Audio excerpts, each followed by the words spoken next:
Assalamualaikum warahmatullahi wabarakatuh. Salam sejahtera, Om Swastiastu, Namo Buddhaya, salam kebajikan. Halo KPTkers, ketemu lagi di podcastnya KPTK. Nah, kali ini tentu masih di edisinya KPTK punya pelatihan. Kita akan membahas tentang apa sih di pelatihan kali ini gitu ya. Tentunya bersama saya Nurul Cilbar, suara kecil, badan besar. Oke, baik. Saya mau kasih ini dulu nih untuk clue pelatihan yang akan kita diskusikan hari ini itu yaitu kayak ini tuh lagu nenek moyangku seorang pelaut gitu ya. Berarti ini tentang kelautan gitu ya. Pelatihan kita yang akan kita bahas kali ini yaitu tentang pelatihan rancang bangun dan konstruksi alat tangkap. Nah, ini alat tangkap apa yang harus dibangun untuk siapa? Nah, pastinya kita akan mengulik lebih dalam tentang pelatihan ini yang akan dilakukan oleh KPTK dengan ahlinya tentunya ya. Di sini sudah ada dua narasumber kita, yang pasti yaitu ada Pak Rahmat Syam dan juga Pak Nurhalis Latif. Gitu. Beliau adalah mereka ini adalah Widya Iswara dan juga person in charge-nya untuk pelatihan ini. Selamat pagi Pak, apa kabar? Pagi juga, baik-baik semua. Pagi, alhamdulillah sehat. Sehat semua ya Pak ya. Iya. Tetap semangat ya Pak ya. Semangat. Oke. Baik Pak, tentang pelatihan rancang bangun dan konstruksi alat tangkap. Saya pikir kan ini pelatihan yang selalu ada setiap tahun dibuat oleh KPTK ya, tiap tahunnya. Nah, kali ini Bapak bisa jelaskan apa sih yang beda dari tahun-tahun sebelumnya dan bagaimana pelatihan ini akan dilaksanakan? Oke. Terima kasih Mbak Nurul. Ya. Diklat rancang bangun alat tangkap ini kalau tidak salah ini sudah masuk ke kelas ke-8, angkatan 8 ya. Kelas ke-8 Iya, ya? sudah 8. Kita mulai dari kawasan timur, Bu. Dari tahun 2019, dari timur ke tengah, dan tahun ini targetnya kita ke barat ya. Oh, Ke mantap. Pulau Sumatera. Sumatera. Tahun lalu kita di Tegal untuk peserta dari Jawa Tengah. Oke. Seperti itu. Berarti sekarang krunya di Sumatera tempatnya ya Pak? Seluruh pelatihan. guru-guru nautika kapal penangkap ikan Iya. yang ada di Sumatera, insya Allah tahun ini kita adakan di Sumatera. Oke. Seperti itu. Oke. Rancang bangun dan konstruksi alat tangkap itu sebenarnya tentang apa sih Pak yang akan dibahas gitu? Iya, Dan kenapa di kelautan ini selalu ada gitu? betul.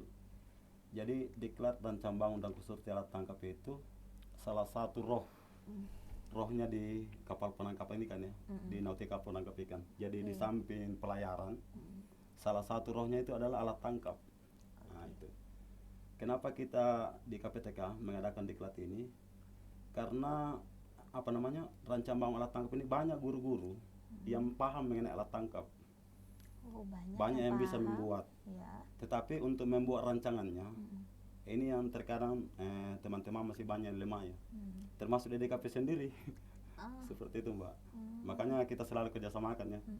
Kita ambil industri dari Semarang yang selama ini membantu kita untuk mentuntaskan kegiatan ini. Jadi di rancang bangun alat tangkap itu kita teman-teman guru ini akan dilatih bagaimana mendesain ya. Bagaimana membuat rancangan, dari mana angka-angkanya diambil, bagaimana memotong, kemudian bagaimana membaca desain, sampai guru-gurunya itu nanti akan membuat suatu desain Mbak. Nah ini nanti akan dipraktekkan pada saat luri nantinya. Oh, gitu. Jadi desain yang akan dibuat di alat tangkap itu bukan desain dari kami lagi, tetapi itu dari guru-guru ya, hasil daripada mengintegrasikan ya. Iya. Menerapkan dari ilmu yang sudah dipelajari itu akan menghasilkan desain nanti. Seperti itu Mbak. Berarti ini memang basicnya dari kelautan yang harus dipelajari sebenarnya ya Iya. Pak ya. Sekarang contoh kecil Mbak ya, Iya. contoh kecil. Ya. Saya kan dulu pernah mengajar 10 tahun jadi guru. Di UKK itu selalu muncul. Selalu muncul soal mengenai pembuatan alat tangkap. Dan saya sendiri yang alami. Banyak desain-desain yang dibuat oleh kementerian itu tidak sesuai. Tidak sesuai dengan desain, dengan pembuatannya. Terkadang potongan itu, anggaplah misalnya kita cerita mes, poin, bar, itu tidak ketemu potongannya. Dan guru-guru terkadang dia bikin saja. Padahal pada saat dipotong dia tidak ketemu. Kenapa? Karena dia tidak bisa membaca desain itu. Seperti itu Mbak. Jadi masih banyak juga ya kelemahan dari guru-guru tentang ini ya Pak ya sebenarnya. Apalagi Mbak mungkin dari data ya. Dari data itu teman-teman kita di kelautan ini bukan basic dari pelayaran. Oh begitu. Iya. Jadi terkadang memang dari perguruan tinggi itu tidak sedetail ya. Seperti yang sekolah-sekolah vokasi sebelumnya. Kayak begitu Mbak. Nah, itu KPTKers. Jadi penjelasannya tadi kenapa ini dilaksanakan dan dibuat oleh KPTK. Ini udah tahun ke-8 loh yang bukan tahun ke-8, angkatan ke-8 ya. Untuk pelatihan ini di KPTK. Jadi memang ini basicnya nih, ini harus tahu.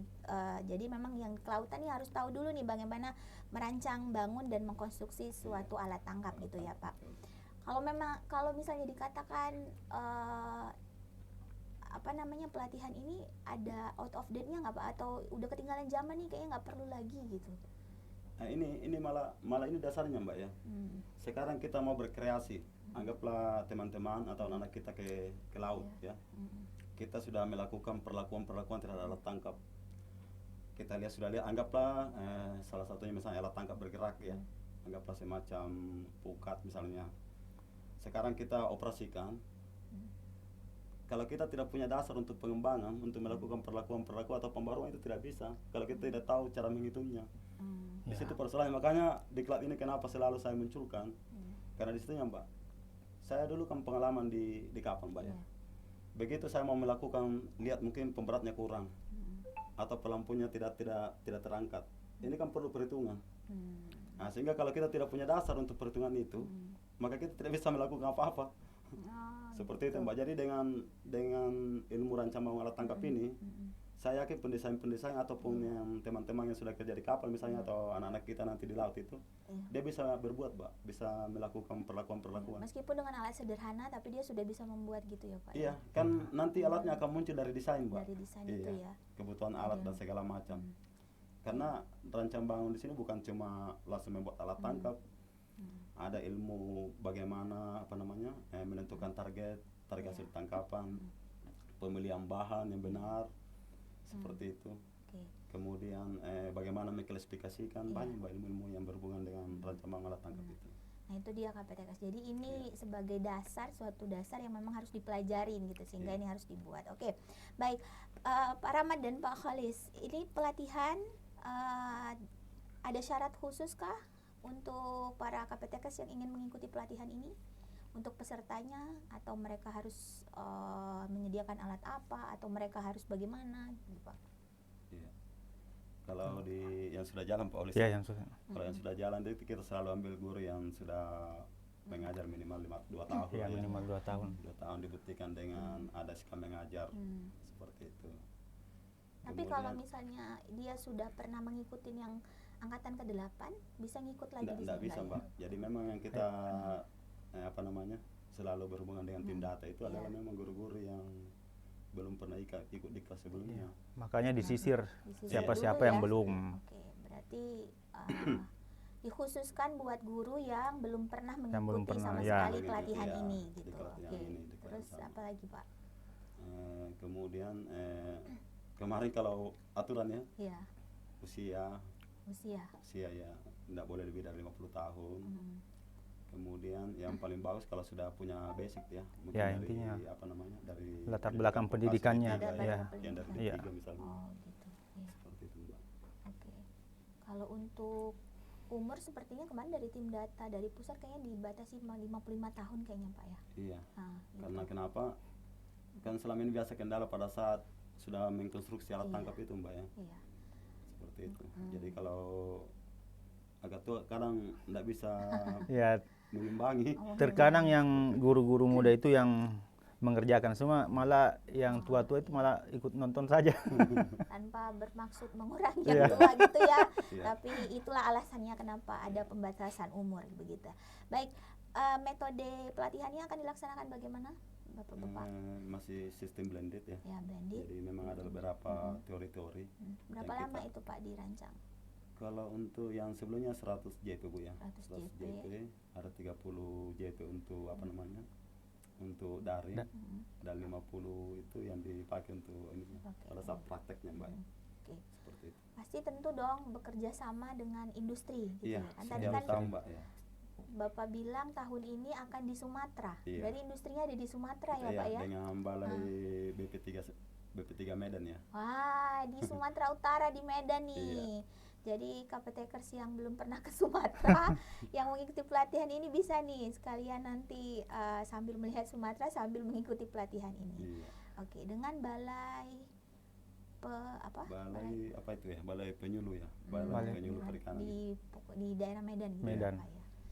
Ya, oke. Dan baik. mungkin diutamakan untuk peserta dari sana ya Pak. Iya, dari Sumatera memang, Pak. Oh, diutamakan Iya. dari Iya. Sumatera. Supaya terjangkau lebih dekat dan akomodasi Ada yang berapa peserta yang akan dibuka untuk pelatihan ini Pak diterima? 24 orang, Mbak. 24 orang. antara 20 sampai 24. Satu kelas ya Pak ya? Satu kelas. Oke, satu kelas 24 orang. Baik. Oke, baik KPTkers, itu dia tentang tadi di mana dilaksanakan, dan pastinya selain nanti mereka dapat skill, tentunya akan dapat apa lagi nih Pak yang akan didapatkan oleh peserta yang mengikuti Nanti pelatihan ini? kita kasih UKK juga, Mbak ya. Iya. Uji kompetensi. Berarti ada sertifikat ya? Ada Sertifikat balai, sertifikat balai, kemudian dapat sertifikat kompetensi dari kompetensi dari LSP, dan industri juga ada. Dan industrinya kan sudah gabung, Mbak ya. Oh, sudah gabung Iya. di situ ya. Oke, baik. Oke, itu dia jadi KPTkers, selain mendapat skill, pengetahuan, juga mendapat itu tadi ya, sertifikat yang bisa berguna untuk peningkatan nih karirnya KPTkers sekalian. Oke, baik. Ini silakan nih Bapak-bapak sekalian. Ada yang mau ditambahkan untuk menarik KPTkers untuk mengikuti pelatihan ini? Polis. jadi ya kalau untuk pelatihan kali ini cukup dengan stamina fisik, kemudian skill yang dibawa dari tempat masing-masing, kemudian apa lagi ya Pak? Sehat jasmani, rohani, itu dia tadi. Gitu Jadi ya. kalau dari pengalaman, Mbak, biasanya kan dalam satu siklus kegiatan ya, itu kan akan muncul berbagai macam alat tangkap sesuai dengan desain masing-masing teman guru itu. Dan itu semua kita tolerir. Jadi nanti akan muncul bagaimana desain gillnet, bagaimana desain pukat ya, pukat berkantong, kemudian ada long line. Itu nanti secara otomatis, jadi nanti akan berkelompok sesuai dengan kebutuhan masing-masing ya. Seperti itu. Berarti unik, berarti banyak desain yang akan dihasilkan gitu ya? Iya, representasi. biasanya seperti itu. ada Biasanya beberapa memang ada Ada 6, Mbak ya, ada enam. 6. Dan mengenai alat dan bahan kita sudah siapkan semua. Seperti itu. Jadi biasa kalau desainnya sudah muncul, biasanya akan panitia sampaikan ya. Nah, jadi bahan-bahan itu muncul dari desain mereka, Mbak. Seperti itu. Oke. Nah, Bapak-bapak nih sebagai pengajar yang sudah 8 angkatan nih, bagaimana testimoni peserta sebelumnya nih yang mengikuti pelatihan ini nih? Ya, alhamdulillah ya. Salah satu diklat yang tinggi ratingnya ini yang saya lihat itu adalah diklat cabang alat tangkap. Oh, gitu. Iya. Gitu ya. Dari awal kita buka itu, Mbak, peserta yang paling banyak peminatnya itu di cabang alat tangkap. Bangun ya. Betul.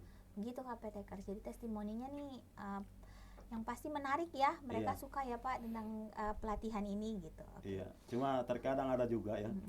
Ada juga yang menganggap bahwa cabang alat tangkap cuma kayak dulu-dulu waktu di sekolah bikin menjahit, menjaring, menjurai. Padahal bukan arahnya ke sana. Bukan arahnya Ini ke memang situ ya. rancangan, Bu ya. Ini kan skala industri memang, Mbak ya, yang kita buat ini. Bukan yang selama ini biasa dilakukan oleh guru-guru membuat jaring, bukan seperti itu. Tapi ini mereka Ini memang menghasilkan keperhitungannya, rancangan gitu. merancang, Mbak. Ya, yang seperti saya tanyakan tadi, berarti ini nggak ada out of date-nya ya Pak ya, karena ini dia Ya, basic tadi ini ya. basicnya. Ini basicnya, jadi memang harus dipelajari. Sama persis seperti dengan orang membuat rancang busana, Mbak. Iya, rancang Persis busana. sama. Mereka kan harus dari pola dulu Iya, gitu ya. Di pola dulu. Bagaimana lengannya, bagaimana badannya, Iya, benar. mungkin Kalau dikasih polanya kurang bagus pasti nggak iya, bagus. dikasih motif-motif apa, sama, Mbak, sama. Oh, gitu. Di alat tangkap juga persis seperti itu juga. Jadi itu kenapa ini selalu ada pasti Selalu ada, di kelautan ya gitu Iya. ya. Oke, baik KPTkers, menarik sekali itu dia tadi tentang pelatihan rancang bangun dan konstruksi alat tangkap yang sudah dijelaskan oleh bapak-bapak ini ya sebagai person in charge-nya, dan juga jadi nanti sebagai pengajar juga ya nanti di dalam pelatihan ini. Baik, ada lagi yang mau ditambahkan Pak? sampai ketemu di Sampai- pelatihan ya, gitu ya. Sampai ketemu aja nanti ya. Sampai ketemu pelatihan. Nah, Iya. bagaimana nanti proses pendaftarannya untuk pelatihan ini? Tidak bosan-bosan saya ingatkan KPTkers untuk terus tonton di podcastnya KPTK. Akan ada podcast kita tentang bagaimana tata cara melakukan pendaftaran untuk pelatihan yang kita lakukan. Nah, jika ada pertanyaan lagi nih, kalau masih ada yang kurang nih Pak KPTkers masih penasaran, jangan lupa untuk komen di YouTube podcast kita di situ, atau bisa bertanya di Instagram kita di bpmpvkptk.kemdikbud. Atau nih KPTkers yang mungkin sudah mengetahui muka-muka bapak-bapak ini, yang sudah tahu nomor kontaknya, silakan langsung saja gitu ya. Iya. Boleh ya Pak ya? Mungkin Boleh. saja gitu. Oke, baik. Oke, terima kasih bapak-bapak atas waktunya. Sama-sama, Mbak. Gitu ya. Oh ya, lupa sebelumnya, direncanakan di bulan kapan ini Pak pelatihannya? Ini mungkin kegiatan awal ya, mungkin habis lebaran mungkin Mbak. Sehabis lebaran. Mungkin gitu sambil ya. menunggu rakor yang kedua ya. Mungkin ya. Ya, seminggu setelah depan. rakor. Jadi sekitar April Mei gitu ya. April Iya. ya. Nah, berarti itu KPTK pokoknya setelah lebaran, jadi Iya. ditunggu saja gitu dia. Oke, baik. Saya Nurul Hayati dan Pak Rahmat dan juga Pak Nurholis, terima kasih atas perhatiannya. Sampai ketemu lagi di podcast KPTK selanjutnya. Assalamualaikum warahmatullahi wabarakatuh. Waalaikumsalam warahmatullahi wabarakatuh.